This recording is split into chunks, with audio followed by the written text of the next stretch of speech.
Ny dingana voalohany amin'ny fanomanana ny fianarana any États-Unis dia ny fifidianana ny sekoly andehanana.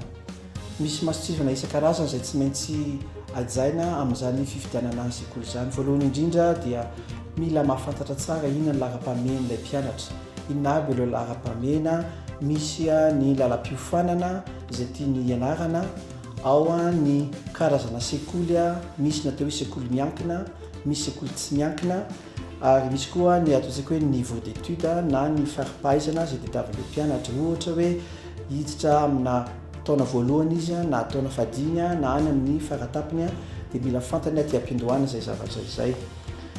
Mila fantariny amin'ity dingana voalohany ity koa ny vola hoety manana ny amin'izany. Efa mila manomboka mieritreritra sy maka paikady any amin'izany vola hoety manana izany koa izy hamatsiana ny fianarana. Maro ireo lalam-piofanana izay misy any États-Unis. Misy ny lalam-piofanana miisa 900 eo ny lalam-piofanana any États-Unis. Somary sarotra ihany ny misafidy anankiray amin'ireo.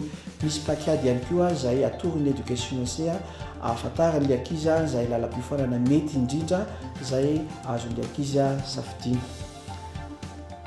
Rehefa vita izay rehetra izay dia manomboka manoratra sy manomboka mifandray amin'ilay sekoly no safidiana ilay mpianatra.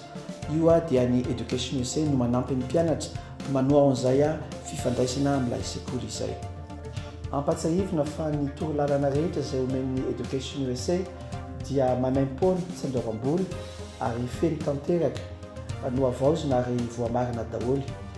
Koa dia aza misalasala manantona ny Education USA na mitsika ny Facebook na ny site web amin'ny Education USA.